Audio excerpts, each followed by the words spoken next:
Hello दोस्तों, आप लोग कैसे हैं। आज का क्लास राजनीतिक शास्त्र अध्याय 2। और हम लोग राजनीतिक शास्त्र अध्याय 2 का पहले ही 3 क्लास कंप्लीट कर चुके थे।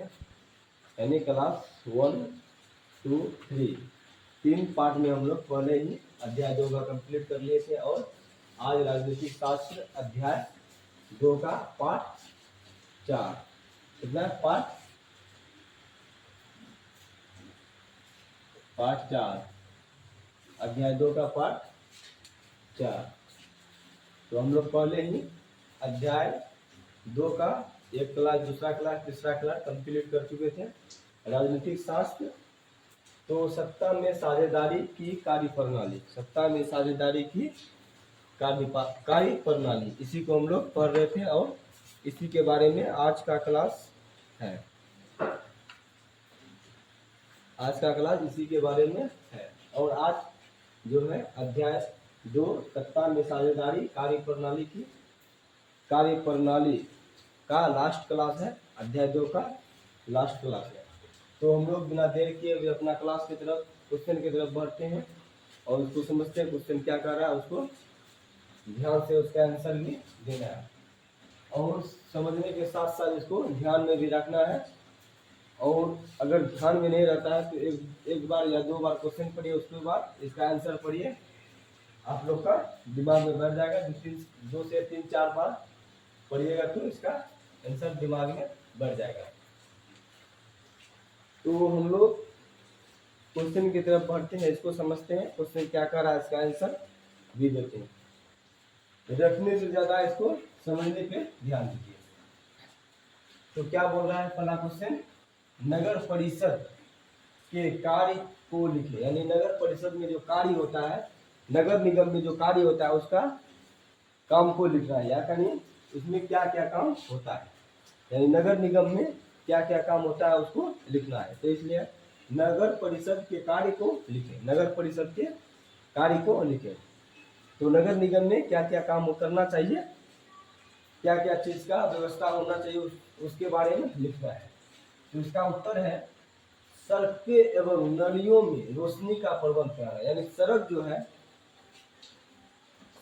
उसमें नली यानी सड़क का बगल में जो नली निकला रहता है उसमें नली और सड़क में रोशनी का प्रबंध यानी उसका व्यवस्था कराना चाहिए। से नली रहेगा तो पानी जो जमा रहेगा सड़क में वो नली के द्वारा बाहर यानी किसी तालाब में चला जाएगा। और रोशनी रहेगा तो रात में उस सड़क पे चलने के लिए सुविधा रहेगा। तो इसलिए सड़कें एवं नलियों में रोशनी का प्रबंध कराना, यानी सड़क में नली निकालना पानी व्यवस्था करने के लिए उसके ऊपर, और रोशनी का भी व्यवस्था कराना चाहिए। तो पहला पॉइंट में था सड़कें में नली और रोशनी का प्रबंध कराना। दूसरा पॉइंट में है इसका कार्य को लिखते हैं। दूसरा पॉइंट में है पानी पीने का व्यवस्था कराना, यानी पीने वाला पानी का व्यवस्था कराना है। यानी जो ट्यूबवेल कराता है उसमें बहुत कहीं पे अच्छा पानी निकलता है, कहीं पे खराब पानी निकलता है। तो उसको साफ सफाई करके सही से पानी पीने लायक बनाना चाहिए, जिससे कि मनुष्य का शरीर में फायदा मंद है। जिससे खराब पानी पीने से तबीयत ज़्यादा खराब होते हैं और इसलिए ज़्यादा परेशानी होता है। इसलिए साफ सफाई वाले पानी को पीना चाहिए जिससे कि तबीयत खराब ना हो। और इसलिए पीने की पानी का व्यवस्था कराना, यानी पीने का पानी साफ सफाई यानी उसको फिल्टर करके पीने का पानी का व्यवस्था कराना चाहिए। जो पीने की पानी का व्यवस्था कराना, पीने की पानी का व्यवस्था कराना। तीसरा पॉइंट में नगर की सफाई कराना, यानी नगर निगम जो है नगर निगम में सफाई कराना चाहिए। सफाई कराने से सही होता है, मच्छर उच्छर बीमारी कम फैलते हैं, जिससे मनुष्य को ज़्यादा लाभ मिलता है। इसलिए नगर की सफाई कराना, यानी नगर निगम की सफाई कराना चाहिए। अगला है 4 नंबर में नलियों की सफाई करना, यानी नलियों में जो पानी निकलती है उसमें कूड़ा कचरा जो जमा हो जाता है वो नली जाम हो जाते हैं, जिससे कि पानी साफ पानी सही से नहीं जा पाता है, इसलिए उसको समय समय पर नलियों की सफाई भी कराना चाहिए। समय पर नलियों की सफाई भी करवाना चाहिए। नलियों की सफाई करवाना चाहिए। ये हो गया। अगला पॉइंट है 5 नंबर में, सड़क बनाने और उसी पर मरम्मत करना। यानी सड़क बनाना, नया सड़क बनाना, अगर टूट फूट गया तो उसी पे मरम्मत करना, यानी सही से आदमी बाइक या साइकिल लेके चल सके, दुर्घटना होने से बच सकता है। उसमें बहुत ज्यादा दुर्घटना होता है सड़क खराब होने से। कहीं पे खड्डा रहता है, कहीं पे पानी जमा रहता है, कहीं ऊंचा नीचा रहता है। उसको अगर सड़क बन गया तो उसमें फिर से मरम्मत करके उसको सही करना चाहिए। इसलिए 5 नंबर में सड़क बनाना और उसी पर मरम्मत करना, और उसी सड़क पर बाद में मरम्मत करना। कुछ दिन या 1 साल या 2 साल बाद टूट फूट जाता है, उसकी पर मरम्मत करना चाहिए। अगला पॉइंट है 5 नंबर में, प्राथमिक शिक्षा का प्रबंध कराना। यानी क्लास 1 से लेके 5 तक प्राथमिक शिक्षा का भी प्रबंध कराना चाहिए, जिससे कि अच्छा से शिक्षा प्राप्ति हो सके। इसलिए प्राथमिक शिक्षा का भी प्रबंध कराना चाहिए नगर निगम। तो अगला है 7 नंबर में, मनुष्य एवं पशुओं के अस्पताल खोलना चाहिए। मनुष्य एवं पशुओं का अस्पताल खोलना चाहिए। यानी मनुष्य का अगर तबीयत खराब होता है तो उसका अस्पताल बगल में रहेगा, तो जल्द से जल्द उसको सुविधा मिलने में आसानी होगा और सही से तबीयत भी सही तुरंत हो जाएगा। मनुष्य और पशुओं के अस्पताल खोलना, पशुओं का भी अस्पताल खोलना जरूरी है। अगर पशुओं पोसता है तो उसका भी अस्पताल खोलना बेशक जरूरी होता है, क्योंकि पशुओं को भी तबीयत खराब होती है, उसका भी इलाज किया जाता है। तो मनुष्य एवं पशुओं के अस्पताल खोलना, मनुष्य एवं पशुओं के अस्पताल खोलना।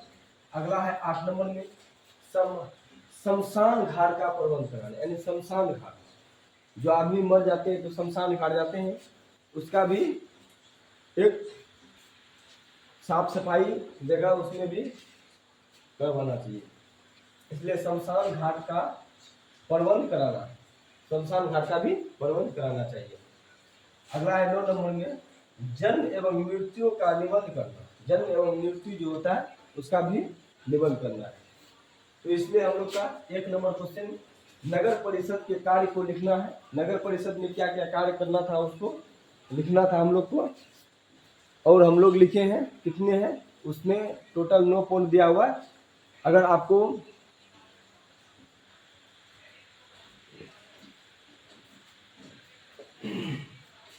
तो नगर परिषद के कार्य को लिखें। नगर परिषद के कार्य को इस तरह से हम लोग लिखे हैं, सड़कें व नालियों में रोशनी का प्रबंध कराना, पीने की पानी का व्यवस्था कराना, नगर की सफाई करवाना, नालियों की सफाई करवाना, सड़क बनाना और उसी पर मरम्मत करना, प्राथमिक शिक्षा का प्रबंध कराना, मनुष्य एवं पशुओं के आधार अस्पताल खोलना, शमशान घाट का प्रबंध कराना, जन्म एवं मृत्यु का निबंध करना, जन्म एवं मृत्यु का निबंध करना। तो 1 नंबर क्वेश्चन हम लोग का कंप्लीट हुआ। अगला क्वेश्चन बढ़ते हैं 2 नंबर में क्या कहता है इसको समझते हैं। आप लोग ध्यान से देखिएगा इसको और समझिएगा, रटने से ज्यादा समझने पे ध्यान दीजिए, जिससे कि माइंड में बैठा रहेगा। और एक बात माइंड में बैठ गया तो कभी माइंड से उतरेगा भी नहीं। तो इसलिए है संघ राज का अर्थ बताए। संघ राज का अर्थ बताना है। संघ जो है राज का अर्थ बताना है, संघ राज का अर्थ बताना है। तो संघ राज का अर्थ उत्तर में है। संघ का अर्थ, संघ का अर्थ होता है भारत राज्य का संघ। संघ का अर्थ होता है भारत एक राज्य का संघ है। संघ का अर्थ होता है, क्या होता है, भारत एक राज्य का संघ है। यह विभिन्न राज्यों का संघ होता है, यह विभिन्न राज्यों का संघ होता है, यह बहुत सारे देशों का संघ होता है। यानी विभिन्न राज्यों का संघ होता है, यानी विभिन्न राज्यों का संघ होता है। तो इसलिए संघ राज का अर्थ बताए। संघ राज का अर्थ बताना है। संघ का अर्थ भारत राज्यों का संघ है। भारत राज्यों का संघ है। भारत जो है एक, भारत जो है राज्यों का संघ है। क्या है, राज्यों का संघ है। यह विभिन्न राज्यों का संघ होता है, यह विभिन्न राज्यों का संघ होता है। भारत जो है एक भारत जो है एक राज्यों का संघ है। यह विभिन्न राज्यों का संघ होता है। तो इसलिए हम लोग का 2 नंबर कंप्लीट हुआ। संघ का अर्थ होता है भारत एक राज्यों का संघ होता है या विभिन्न राज्यों का संघ होता है। कंप्लीट हो गया। 3 नंबर क्वेश्चन है संघ शासन की 2 विशेषताएं लिखें। क्या लिखना है? जो संघ शासन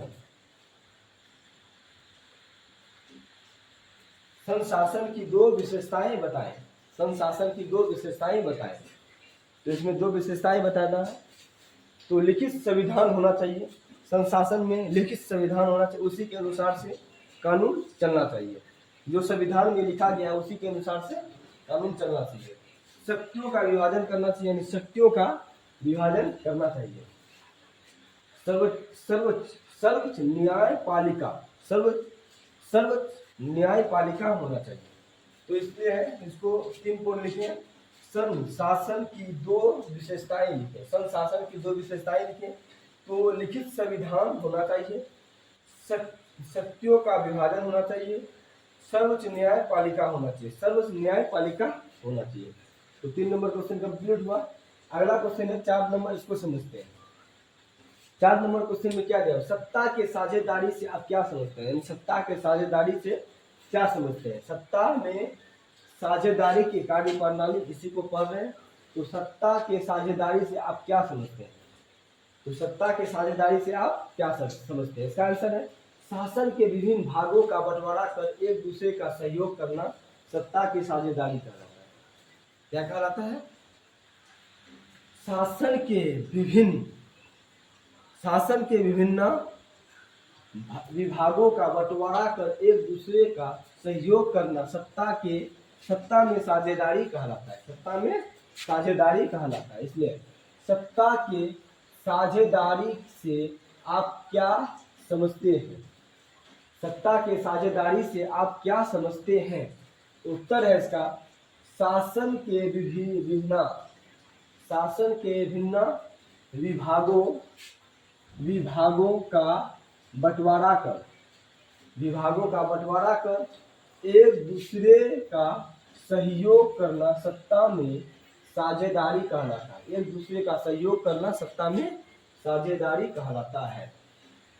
तो इसलिए समझ लें इसको कैसे लिखना है। सत्ता में साझेदारी से आप क्या समझते हैं? शासन के विभिन्न क्या है? शासन के विभिन्न विभागों का बंटवारा कर एक दूसरे का सहयोग कर सत्ता के साझेदारी कहलाता है। तो अगला है 5 नंबर पॉइंट। तो 4 नंबर कंप्लीट हो चुका है, वो समझ में। तो अगला क्या है? 5 नंबर। 5 नंबर में है गठबंधन सरकार क्या होता है? यानी गठबंधन सरकार कैसे बनता है, क्यों बनता है? जब 2 या 2 से अधिक पार्टी मिलकर एक सरकार बनाता है तो उसे गठबंधन की सरकार कहते हैं। जब 2 या 2 से अधिक पार्टी मिलकर एक सरकार बनाता है तो उसे गठबंधन की सरकार कहते हैं। गठबंधन की सरकार 2 या 2 से अधिक पार्टियों से दल से बनता है। तो इसका है गठबंधन सरकार क्या है? गठबंधन सरकार क्या है? तो लिखना है गठबंधन सरकार क्या है, इसके बारे में लिखना है। जब 2 या अधिक दल मिलकर सरकार बनाती है तो उसे गठबंधन की सरकार कहते हैं। जब 2 या 2 से अधिक पार्टी मिलकर सरकार बनाती है तो उसे गठबंधन की सरकार कहते हैं। तो इसलिए हम लोग का 5 नंबर कंप्लीट हुआ। इसको समझ में गठबंधन की सरकार क्या है, इसमें उतना है भी है। जब 2 या 2 से अधिक पार्टी मिलकर सरकार बनाती है तो उसे गठबंधन की सरकार कहते हैं। अगला है 6 नंबर। सत्ता के साझेदारी लोकतंत्र में क्या महत्व रखती है? सत्ता के साझेदारी लोकतंत्र में क्या महत्व रखती है? तो क्या है? सत्ता के साझेदारी लोकतंत्र में क्या महत्व रखती है? तो इसको समझना है। उत्तर है इसका सत्ता के साझेदारी लोकतंत्र में जनता की भागीदारी बढ़ाती है। क्या करती है? जनता की भागीदारी बढ़ाती है। तो सत्ता के साझेदारी लोकतंत्र में क्या महत्व रखती है? इसमें क्या महत्व रखती है? उत्तर है सत्ता के साझेदारी लोकतंत्र में जनता की भागीदारी रखती है। किसकी भागीदारी रखती है? जनता की भागीदारी रखती है और जनता का अधिकार प्राप्त होता है। इसमें क्या होता है? जनता का अधिकार प्राप्त होता है और जनता का अधिकार प्राप्त होता है।